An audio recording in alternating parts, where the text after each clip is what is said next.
This episode is brought to you by Lumina Growth Lab. At Lumina, we help professional learning and development companies who are struggling with predictable lead flow, a sniper approach to attracting the ideal clients, and a system that qualifies leads so they can have a smoother sales process, finally have scalability, and ultimately take their business to the next level. Most of the time, our clients come to us frustrated because nothing seems to work outside of word of mouth and referral-based lead generation.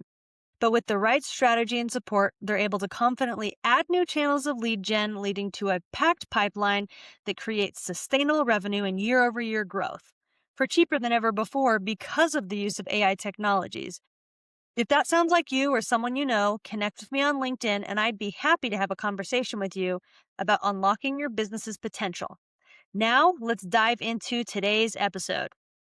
Welcome to the Marketing Matrix. I'm your host, Lisanne Murphy, and today I am so excited, guys.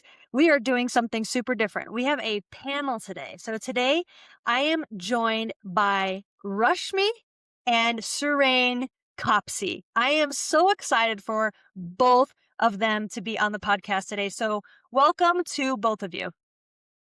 Thanks, Lisanne. It's been a pleasure. I'm so excited to introduce you to both of these. I had both of these too. I had the opportunity to meet them recently, and guys, they are powerhouses individually, but within the last several years, they have joined forces. And so they are absolutely taking the international stage and world by storm by combining their skill sets into the company that they're both working on. So I'm really excited to dive into what they're doing and the impact they're making and how they're meeting market demands, because it really is so impressive. I've just been so impressed with everything that I've heard from them so far. So let me take a second to introduce these two formally, and then I'm going to let them take the mic, and we're just going to have a really good time with our conversation today. So I'm going to start, first of all, with Dr. Rashmi Kapse, who is an entrepreneur, executive coach, and global talent development leader with over 2 decades of experience working across the USA, Europe, Asia, and the Middle East. She is the founder and CEO of Apt Culture, a leadership development company with operations in the US and India, specializing in intercultural leadership and organizational growth. Rashmi has coached more than 1,000 C-suite executives from Fortune 500 companies, including Accenture, Goldman Sachs, Pfizer, Johnson & Johnson, and Aditya Birla Group on leadership, cultural integration, and post-merger talent strategy. In addition to serving on the board of CTAR and mentoring with Asia and WISE, she is co-authoring a forthcoming research-based playbook that introduces a practical compass to help leaders navigate U.S. and India business cultures, combining academic rigor from her early career as a genetics lecturer at Mumbai University with corporate leadership roles in the U.S. sector, tech sector, and Rashmi brings both depth and breadth to her work with global organizations. So guys, I mean, if that's not enough, there's more. So I'm going to take a second to also introduce Suren, because Suren, man, he's got it all too, guys. So Suren Kapse is a global business strategist, executive coach, and international speaker with more than 3 decades of experience driving growth and leadership transformation across the USA, Europe, and APAC. As co-founder and COO of Apt Culture, he partners with CEOs, senior executives, and HR leaders to design next-generation workforce strategies that accelerate leadership capability, fosters innovation, and navigates the cultural complexities of global business. Suren brings deep expertise in M&A integration, strategic growth, and leadership development, having worked with top firms such as Accenture, Wipro, Capgemini, and Atos, as well as high-growth startups. He's also the co-author of a forthcoming research-based playbook that introduces a practical compass to help leaders successfully navigate the U.S.-India business cultures. With an engineering and MBA background and ICF certification in executive coaching, Suren blends strategic insight with practical coaching to help leaders and organizations thrive in dynamic, multicultural environments. Okay, guys, so wherever you are around the world, and whether you're in your kitchens or your cars, put your hands together, give a huge round of applause for these two. I am so excited to have a conversation with them today. So again, welcome both of you to the Marketing Matrix today. Thanks, Lisanne.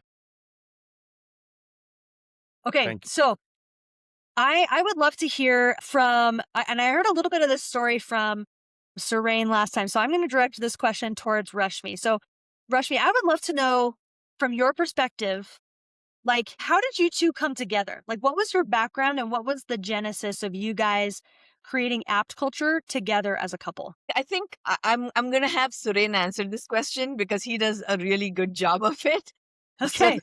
so Suren, why don't you go and talk about it a little bit? Sure. She's a doer and I'm the talker. Rashmi had been running her own boutique, highly specialized intercultural firm in terms of two things, mostly focus on C-suite and C-1 suite when they're relocating from one country to other, or aligning their leadership style to the business culture of the different country, and post-merger talent integration. I had done enough of my career as an employee, and I wanted to simplify my life after 50. So I reduced my financial assets, business cards, banks, and I said I need to reduce my bosses. So I said goodbye to my boss, and I said one boss at home and an office, and joined Rashmi's boutique firm. I love that. See, You I wanted told to you. go ahead, Rashmi. No, I said I told you, right? He does a better job, and I wanted him to call me the boss. There you go. I love it. I love it. I love it. You wanted to reduce your bosses, and so you have one boss at home and at work now. But on serious note, what I brought to the table to App Culture was an institutionalizing, enterprising the IP Rashmi has created, the great insight, wisdom she has kind of acquired over a period of years of coaching and training to the US and global folks who interact with US or relocate from US and India and then merger acquisitions, all that. And I bring to the table the sales growth strategy and more deeper understanding of the larger businesses. Though initially I tried to focus on the startup consulting, which was going very slow. And when we realized when we combined forces, what we had to offer matched well with the large corporations more than the small businesses or startups. And that's the reason kind of we pivoted within just 1 or 2 years of me joining Rashmi and focus only on the large to mid-sized organization. When I say that, it's $500 million plus uh, $30 billion kind of revenue companies, and that's where App Culture then been growing with both of us focusing on our own respective expertise to bring to value to our clients, and then we have operations in US and India, and it's kind of growing well now. I love that. So do you work with smaller companies and startups anymore, or is it mostly the mid to large market companies?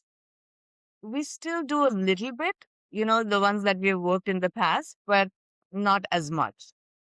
We are focused on larger organizations. And when I started it, I didn't have the vision, but he's the vision guy, as you mentioned. And so when we started working together, he has a lot of connections as well that he's worked in the past. And so we focused on larger organizations. Okay, that's wonderful. So, and Rachmi, since you owned the boutique firm before Serene came in, how did you see the need to help companies cross these cultures? Because it's my understanding, like you help U.S. companies break into the India market and vice versa, right? You help Indian companies break into the U.S. market. Is that correct? Yes. So That's it. how did that insight come to you of like that's a space where you could really help businesses? I think it happened organically. There was no thought behind it. As you said, right, I'm the doer. So while coaching leaders, I realized that there's a bigger need where it's not just coaching the leader that makes a difference, but it's the entire team. I am also team coaching certified by ICF. And then I realized that that's like a bigger need where it's when two companies merge, both sides have a CEO, both sides have a CFO, and bringing them together to the table to see how are they going to divide their work? What are the cultural differences? And where are they getting frustrated with each other? And trying to figure out a way where they can really work well. And the reason for them merging has to be successful, to perform better. So bringing that in. So that's how I got attracted to that and then started doing that. It was accidental in the beginning, but then Suren actually told me that this is great business. We should focus on this. And that's how we started focusing on it. If I may add a funny story with how it started. Rashmi, I forget to mention that she was working with this, and that as a sales manager with a IT consulting firm, and they acquired a boutique firm for specialized skills the employees of that firm had. And one by one, they started leaving. So Rashmi walked into the CEO's office and she said, "What is this? We acquired this company. I was hoping to get them deployed to my clients and grow my revenue. How I'll do that?" So he said, "I'm frustrated too. I don't know what to do. If you have solution, then be my guest." And he was being sarcastic. And Rashmi said, "Okay, then yeah, let me, you give me freedom to do what I need to do." He said, "What do you mean?" I said, "I'll talk to each one of them and see what's going on. Why are they quitting?" He said, "Okay, I'll talk to HR. Go and do whatever you want." And within 3 weeks, she spoke to each one of them, and 19 people had put their paper there to get back. That So, is wild. That's wild. I love that. so she was naturally post-merger talent integration culturalist. And then the CEO said, "Hey, you should be doing this full time." And that's how Apt Culture started. Oh, so you both live in India currently, correct? No, we live in the US, in Princeton. We keep traveling to India for work because our work is growing quite a bit in India. Perfect. Okay, and how long have you lived in the US? Almost 30 years now. Wow. Okay, so you have a lot of life experience in India as well as a lot of life experience in the US, which just by your Yes. natural experience gives you an understanding of both cultures. Yes. We also spent, we didn't go directly to US. We spent a couple of years in Europe as well before coming to US from India. You're global citizens. I love it. So, what like are there key differences between the two cultures that you find repeat between these consulting arrangements, or is it unique depending on the companies that you're working with? Like, I guess what I'm trying to get at is like, what are the themes that you see are the biggest differences where miscommunication happens between the USA and India cultures? I think there's a lot of things that are common. Organizationally, there will be some differences as well. Not consistently the same things, but hierarchy is one big thing because US structure is more or less egalitarian. There is hierarchy, so you will have a VP and you will have a C-suite executive, and then all of that is there in both cultures. But especially in India, the hierarchy is strong. Plus the directional leadership. So completely, giving directive leadership is popular in India, or it's more appreciated in India because the leader is taking the accountability kind of from the team when it's directive. Whereas in the US, directive leadership doesn't work. Now, people are very independent. They just want to be accountable for their own role. So that's like the biggest difference. And then it's the communication style.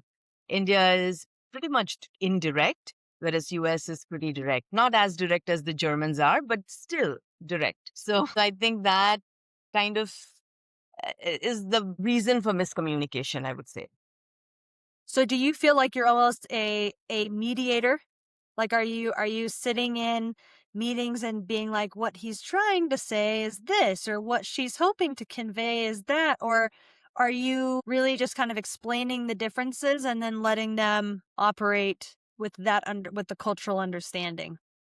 So, the second part, helping them understand the differences and supporting them in a way. So, with intercultural coaching that I do with senior leaders, and it's executive coaching with intercultural flavor, what I do is they will bring their meeting challenges to the room. And then I will talk to them about what happened, what did this person say, how did it go? And then we discuss in details why that might have happened. And so then the person understands that, hey, the person didn't mean to hurt me. It was just that's how the way they communicate. Let me give you an example. For example, in India, people will go out of the way to support somebody in their team. Like, let's say you wanted me to help you finish some work today. I would stay a couple hours extra at work with you and help you finish it. In the US, if you ask somebody for help and you plan for the time, they will help you. But last minute, if you come to somebody and say, hey, listen, can you stay a couple hours extra to help me today? And you would say, no, sorry, no, can't do. Yeah. So, and maybe I had helped you or the day before, and now you're saying no to me. That can be construed as, oh my God, she's so rude and she's not helpful. And but that's not really the case, right? In the US, the life is more structured, it's more planned, it's not go with the flow. Whereas in India, it's more go with the flow. If you need help today, okay, I'll stay back and help. I'll call my family and say, hey, I can't make it today. And there's that understanding that things will change and that fluidity of how things work is very different in both cultures. So misunderstandings happen. So I'm there to help them understand that they didn't mean to do it. This is just how it is. And so it's helpful. It's so beautiful. I really love this. So when companies start working with you, do they normally have an engagement with you like when they're having problems, or do they look for your solution like before a merger or market penetration happens and they work with you in that transition process? Very rarely. So if there are companies who've been working with India for like 10 years, then as soon as there are new people coming in, they will send them to us for the training and coaching and everything. But if there are new engagements, they just miss this and they feel that they're going to figure it out all by themselves. And then they come to us maybe 8 months into the merger when they are actually having problems and, people are quitting or they just can't get along with one another. That's when it happens. Yeah, so when they're in pain, when they seek the doctor when they're in pain, right? Yeah.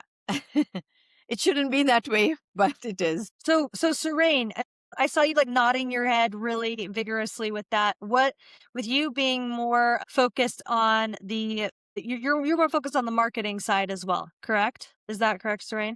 So Yes. how do you go about finding companies? Like, are you looking in the news for mergers to like introduce yourself to them, or like how do you get in front of companies that are in this process? This I realized almost a year after joining Rashmi and then the L&D industry, right? I always been in strategy consulting and IT consulting with Accenture and Wipro and others. I realized that this is a very fragmented industry. L&D leaders and business leaders are the buyers, and business leaders are know the problem they are facing, and they don't know if L&D is a solution. Training and coaching is necessarily a solution. Not all of them are aware. L&D people are focused on their own work and serving business needs. So between the two, what messaging we need to give is what it took me for a while. And I realized that this coaching and training is bought, not really sold. That's what they say. So we need to do very surgical precision marketing.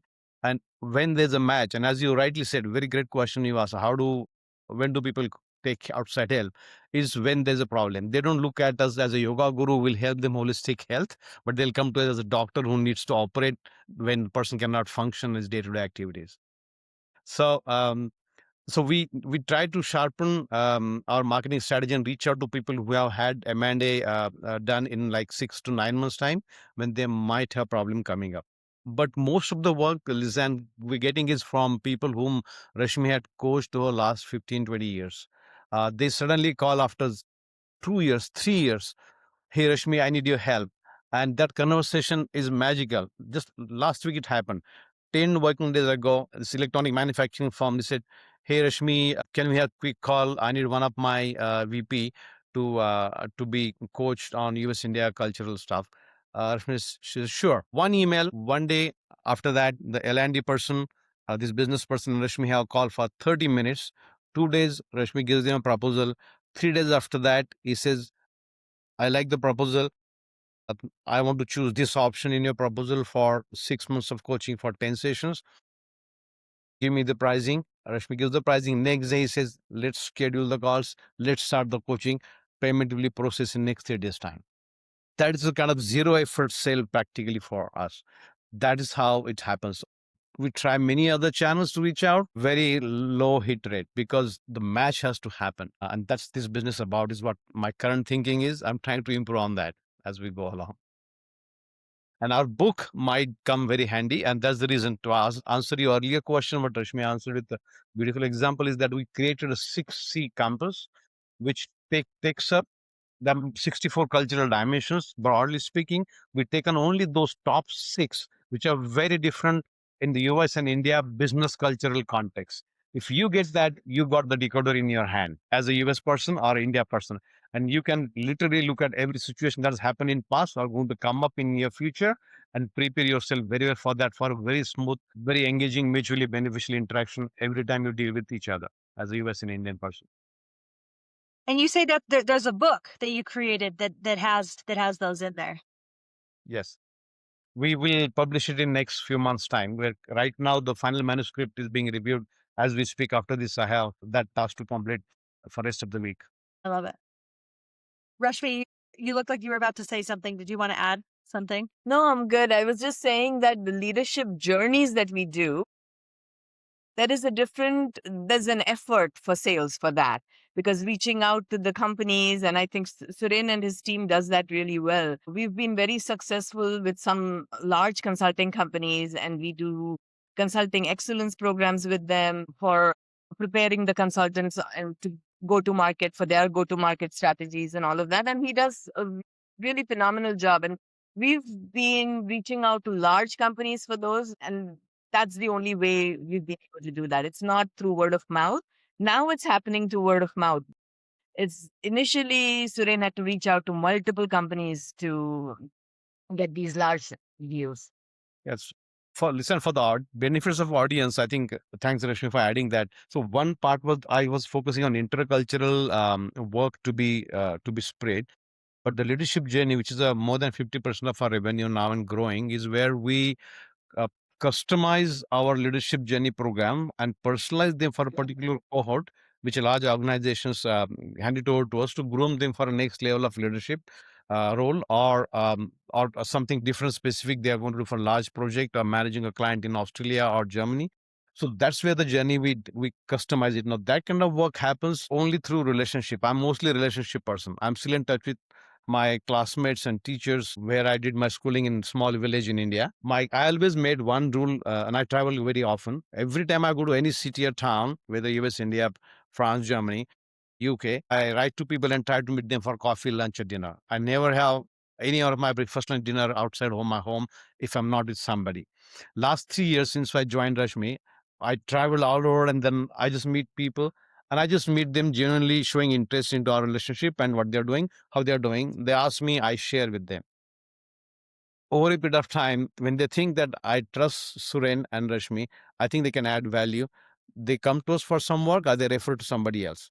I think that is what has worked most, though we do email campaigns and social media campaigns, but this is what probably has worked us. When it triggers, when the contact happens, there's so much of pre-sales work's already done because we know each other or we've been connected with somebody whom we trust.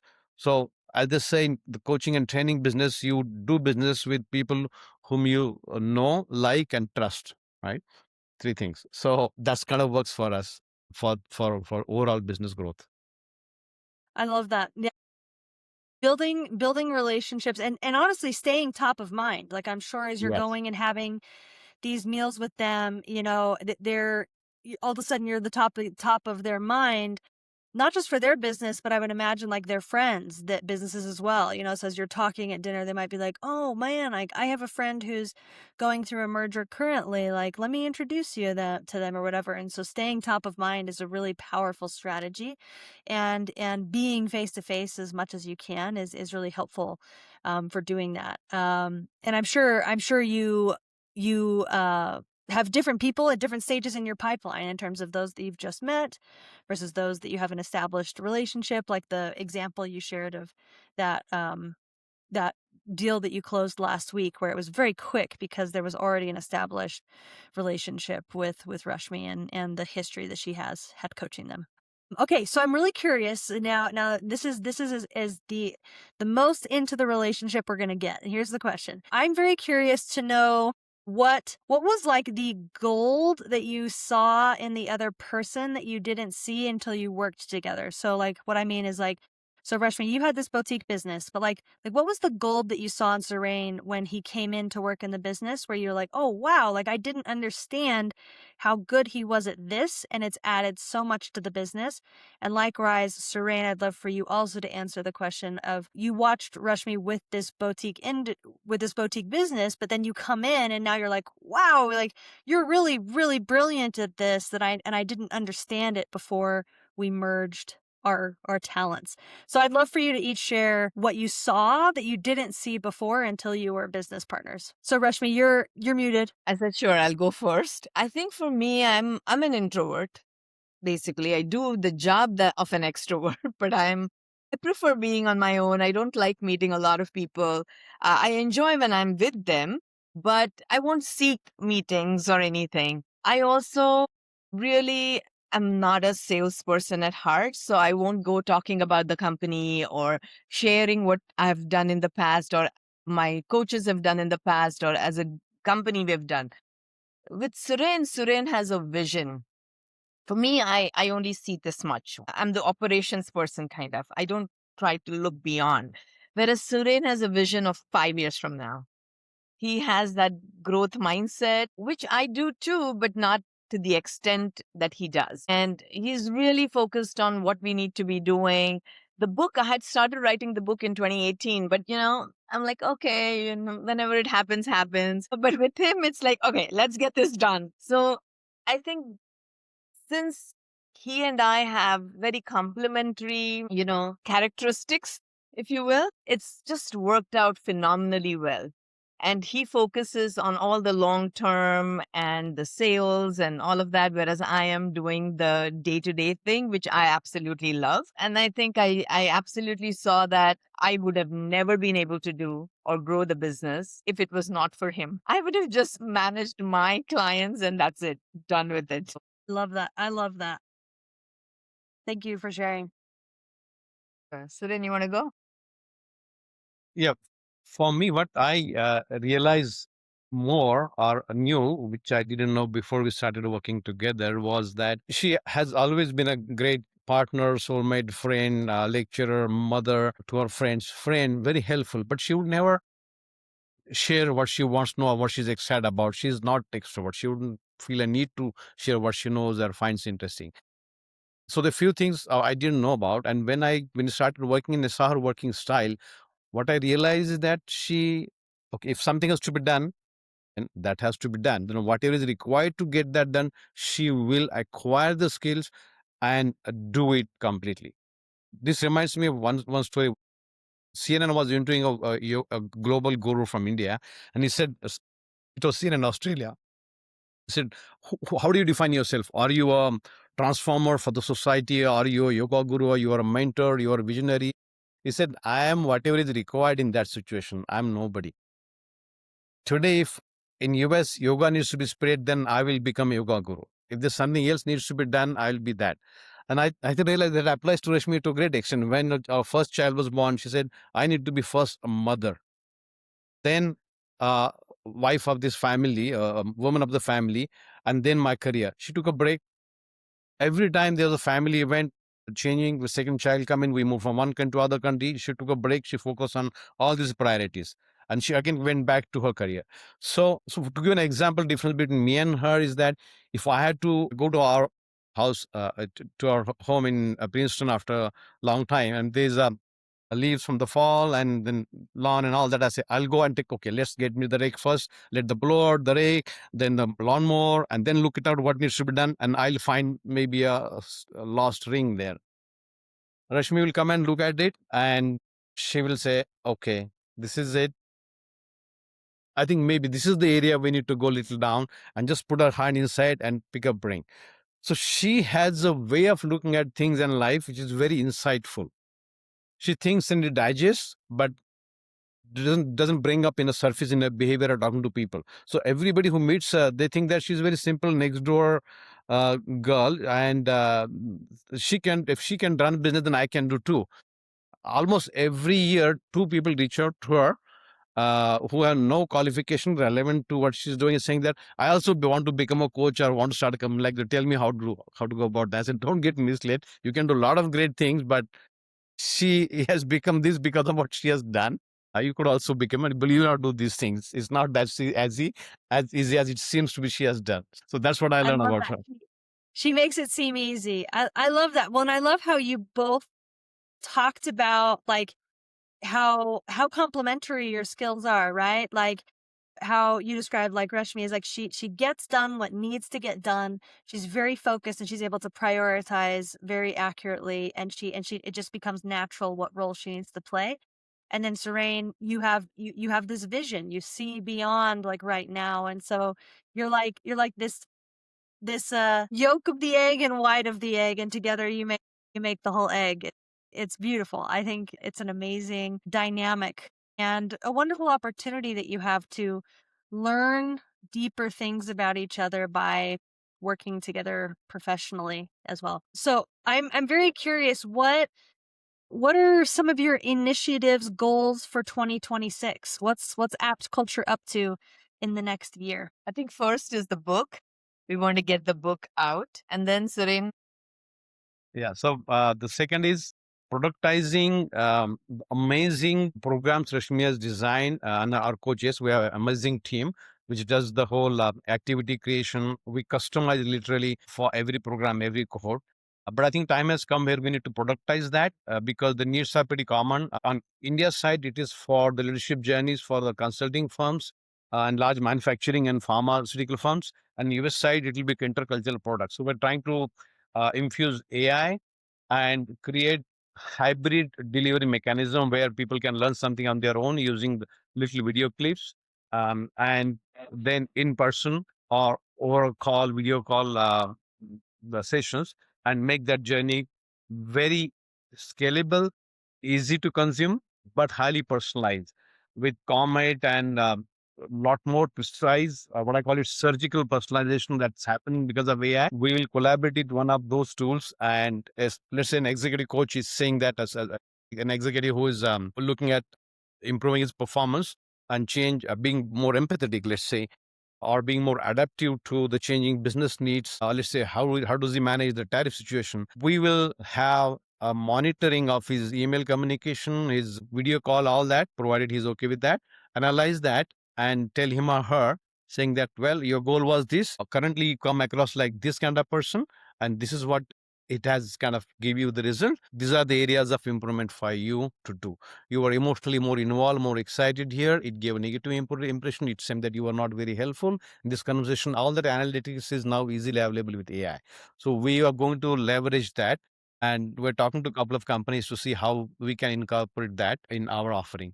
That productizing of the amazing insights and wisdom we have captured in terms of the course curriculum for in general leadership development, executive coaching, and for intercultural space is all that is, I think, ready to be kind of spread out a lot more.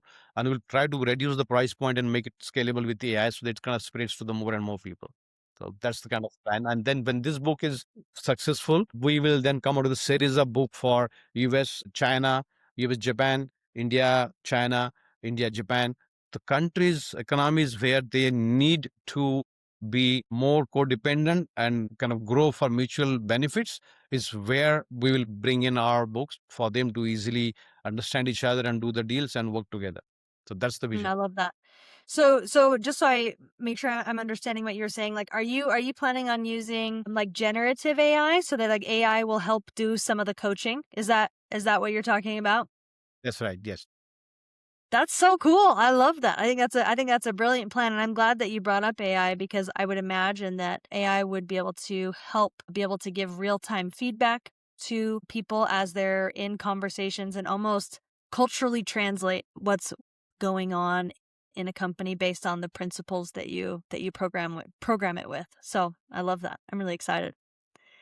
Rashmi, what's your biggest priority right now? Since you're like the now person and like you're focused on like what's going on right now, what is the biggest thing that you're working on or focused on? the book, for sure, that is our number one priority. So I think once the book is done, then my brain will start thinking about the next thing. So for now, we are just focused on the book and the current coaching sessions and the journeys that we are supporting our clients with. So I'm also focused on that right now. We want to make sure that we are doing a great job for each of our clients and giving them the best that we can. I love that. And is there something that like a bottleneck that you guys are trying to solve, or like something that's a challenge for you in apt culture that you're working on? For us, I think, coaching and training the coaches, that is a very important thing for us. And that takes up a lot of our time. So for Suren, it is going to be something else. But for me and some of my team members who are doing, we are kind of creating a framework for our programs, building the material for the programs. That kind of takes up a lot of our time, and really finding the right kind of coaches and facilitators. That's really the bottleneck for me for growth, because we could have a lot of work from our clients, but I'm really uncomfortable hiring anybody and everybody and say, hey, we can do this. I don't want to do it unless I know that we are going to do a phenomenal job. And so for me, that's the one. And Suren, for you, you can say, from the growth perspective. For me, I think hiring right people for who will engage with prospects well. So, and leveraging social media and AI is the key thing to hiring right kind of people. So we need 3 4 people in US and India to cover. We haven't been able to reach, even to just communicate. Forget selling. Communicate that, hey, you have this amazing service available from us, which will help you succeed much faster. Like even promoting our book. Putting out the book starts before book is published. We need at least 2 full-time people to spread that out in social media and YouTube channel and things like that. And between writing, completing the book and looking for the right candidate, it's kind of demanding and challenging to do that. But yeah, there's a pride to find the right person to leverage social media and spread out our message to the US and India audience. I love that. Such great focus and attention, and I love how it's essentially, it's very similar. It's just from different angles based on where you're focused on in the business. So I love that.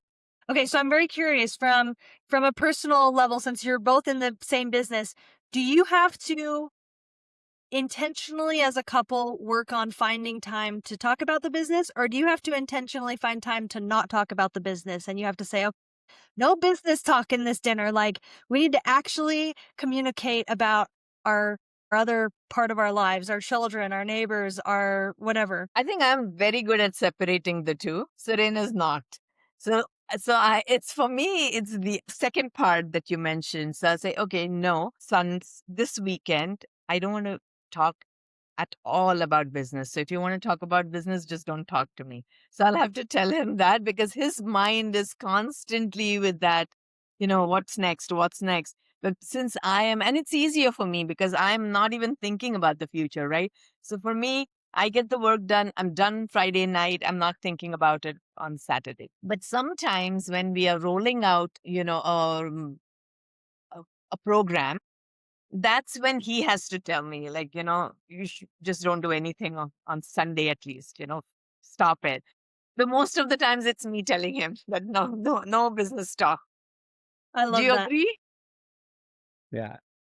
I think you are an astute observer, Lisa, and you are asking questions as if you only interview couples who are in business together. The second time you caught a question which nobody asked us before. Yes, what Rashmi said captured is correct. We need to set time to not talk about business and to talk about personal stuff. It's not for everybody. I must say I don't want to give impressions to people that, well, husband wives, because most of the time when we are on a call, video call, and pitching to a client first time, and they know, and many of them say, from your last name, are you husband wife? 80 to 90% of the people's face become white. Oh my God. You are 24/7 together at home or working from home, and this is all again in COVID time. How do you live with yourself, with each other, kind of thing? So it's not that easy, not for everybody, which doesn't mean it's a bad thing at all. It's just that two different people, different priorities and personalities. So we do um, try to prioritize, because 24/7 being together, and when it comes to work, when it's with a team meeting happening, we got to very quickly change our hats and play our role. Right. And whenever there's a conflict, there's a very different perspective. I try to let it go, because now and here is what she's about. And she also she says she's not visionary, but her insight is something which always guides me. So whether intercultural need is going to grow a lot more in US or in India, or whether leadership development programs are going to a lot more in US or India, that pulse of where the society and the business needs are going to grow is something she gets it very well. The thing is that I had to ask her 3 questions before I get to go to that answer. It's not on the surface. I have to go deep dive, probe her, and it comes out. So then I let it go. I said, more than often than not, if she cannot explain, she cannot justify, but says no to me, I realize by now that there is some valid reason which she is not telling me now, but let me take a step back. Let me digest it why she's saying that over a period of time. But let's not go ahead because I strongly feel that I should do that or we should do that. So I think that's how we kind of learn over 3-4 years of working together 24/7 to do that way. And it's working well. I love it. I love it. And tell me, how many children do you have? We have 2 children. And how old are they? Are they on the older side or younger side? The older one is 29, he's married, and the younger one is 22, both of them working for startups. One is in San Francisco, the other one in New York City. Wonderful. I bet you're so proud of both of them. Yes, we are. So I'm curious what your kids have to say about you guys working together. We've never asked them that, but they're happy, I think. They know it's working well. I think I don't know, what do they think? I think they're happy about it. They're proud about it. They never interfere between when we argue, sometimes in front of them about certain things. They say, oh, don't get us involved. Even ask them, what do you think of mom What or do you dad? Even if it is a casual conversation, both of them are so smart. They will never get into our conversation. They say, don't ask me that question. Don't get into that. You figure it out. Oh, that's precious. It sounds like they had good coaches and good leadership for parents. That's what it sounds like. So I love it. They're Well, definitely smarter than us. that's wonderful. Well, Suren and Rashmi, it has been an absolute joy and pleasure to have you on the Marketing Matrix today and to have an opportunity to dive into your business as well into what it's like working as a couple and communicate, reaching the same objectives but with different strengths. It's really been just so beneficial. And I know that I've benefited from it, as well as I know the listeners who are tapping into this conversation are going to get a lot from it as well. So, again, thank you so much for bringing everything you've got today to the Marketing Matrix. Thank you so much, Lisanne, for having us. This was great. Thanks. Thanks. And your questions made us answer some question which we didn't know we knew, which was very enjoyable as well. So thank you so much for having us. Perfect. Okay, so how do people get in touch with App Culture or find you online if they want to learn more? How do people find you? So they can go to our website, www.aptculture.com. And Surin, you want to give any other? Sure. We email it, just explore possibilities with us. So explore at aptculture.com. Very simple. And both of us are on LinkedIn pretty active. Rashmi Kapse, if you search Rashmi Kapse Apt Culture, it will pop up. And mine is Suren Kapse. So LinkedIn or WhatsApp, sorry, LinkedIn or website is pretty easy way. We are pretty much 24/7 because we travel between US and India all the time and many other countries in between. So we are always online, barring the personal time. So that's the best way. Perfect. Well, guys, I'm going to put the links to their company as well as their LinkedIn and the email that they mentioned as well. I'm going to put all of that in the episode notes so you can link to that directly. But again, for both of you, this is one of the most unique but really, really powerful businesses that I've ever had on the podcast. And so it has been an absolute joy and pleasure interviewing you. And I'm just so grateful to know you. So again, thank you so much for coming. Thank you. Same with us. All right. So, guys, for those listening, again, thank you so much. We know your time is valuable. So, for you to spend some time with us today means the world. So, until next time, we'll see you on the Marketing Matrix.